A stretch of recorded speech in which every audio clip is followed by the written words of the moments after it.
correct me if I'm wrong. Are you the source? So you're the source of the Jeffree Star Kanye rumor, right? Yeah, but like that, I didn't even know that Jeffree Star lived in Wyoming. I was just really addicted to TikTok like at that time in 2021. I was freshly out of COVID. Like I was doing really well on there. Mm-hmm. And I thought it would be funny to like, back like I've changed a lot since like 2021 and just like I'm 24 now, so my prefrontal cortex is developing and I'm a lot Yeah. more yeah, I'm a lot more chill. But so I thought, "Oh my God, like what can I say on TikTok about about Kanye and Kim's divorce?" And my original thought was James Charles. I Mm-hmm. just thought it would be funny to like meme like Kanye and James Charles. I had no idea Jeffrey lived in Wyoming until I woke up the next day and was trending like number 3 on Twitter. Yeah. And I was like, oh my God. And that's when Jeffrey started playing it up and stuff. So I just like went with it, you know? It's so crazy how it blew up, and now it's like such a thing. Like almost everyone on social media like has this like idea that there was something there. So you initially like made like the TikTok like thinking in your mind like James Charles and Kanye, but then people took it and like ran with the whole like Jeffrey narrative. Yeah, and people. So I just played it up, and I was like, "See, I wasn't lying, guys." But like, I was just simply making a joke. But that rumor has affected me so badly, like Like going in a bad forward. way? Yeah, yeah. Well, it was good for me financially, and it was good for me building my platform. Absolutely. But now, when I come out with stories about like the Black China thing, or I talk about real things that have happened to me, people are like, "You lied about Jeffrey and Kanye. Shut up." And I Yeah. was like, "Yeah, but I admitted it was all fake. I'm like, I let it have its run. I'm like, but I'm not a liar." So I wasn't going to like stick to my guns on that. I was like, guys, this was a joke, and I'm glad we all had fun. But because I did that now, when I tell a very serious story about like Black China, everyone's just so quick to judge my character and be like, this girl's doing it for clout. And to my defense, I'm like, isn't every single influencer chasing clout? I'm like, Yeah. they're making content every single day for clout. They collab with other influencers for clout. The Hype House was one big clout house where everyone was just using each other Yeah. to grow their following. I'm like, I'm just a very honest person. So I'm very honest about how clout is the name of the game and that people can't really handle that. So it kind of backfired on me to do the whole Jeffrey Kanye thing. Have you ever like spoken to Jeffrey or had any like connection to him in any way? No, Jeffrey blocked me. He like eats up that rumor though. Like he and still like brings it up in some ways. So like I know. And so like to me, it's like Jeffrey got canceled in 2020 for being racist and all these horrible things. I like revived his career and made people like he was on the Impulsive podcast. People were talking about Jeffree Star again in a way that wasn't you're a racist, horrible, terrible human being. So he owes me one, but saved his instead career. he goes and talks negatively on podcast saying this crazy awful girl did this. I was like, if you were so upset about it, Jeffrey, you could have just tweeted it's not true immediately, but instead you were tweeting that you were ready for Sunday service. Yeah. So he ate it up. So you've like expressed a little bit that because like of some of the things you've done publicly, it has like damaged your credibility. What about the Kris Jenner cease and desist? So that's another like made up, or did you actually get threatened, or what was that? Well, Kris told TMZ that she was going to send me a real one. For what? And then I was friends with Cole Kerrigan at the time, and Cole Kerrigan and like Lila Gibney, they were telling me that they faked cease and desists before and stuff. And I was like, really?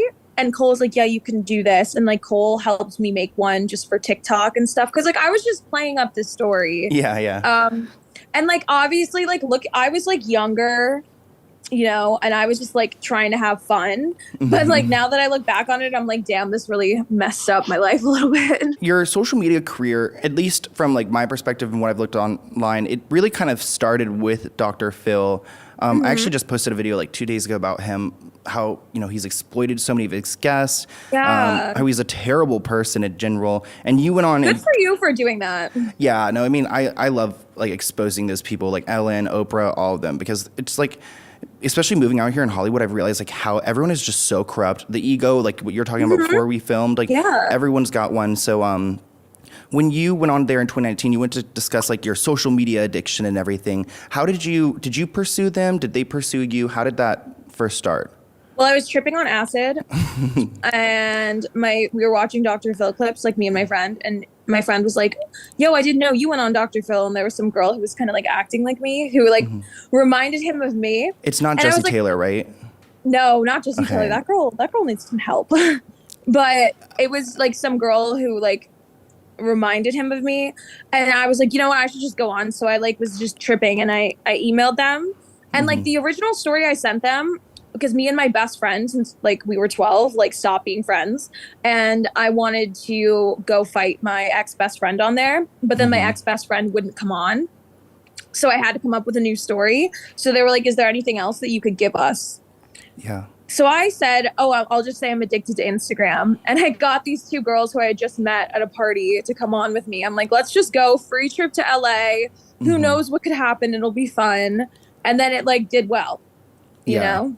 Yeah, it did really well. And do you think, like, as your experience on the show, like, I mean, obviously your story was kind of like, it wasn't Fake? necessarily a big problem. Yeah, kind of fake. But, like, did they ever seem like they were trying to help you in any way? Like, producers or No, and trying to no, help but you know you? what's crazy is the second time I went on there, they wanted to give me a redemption arc.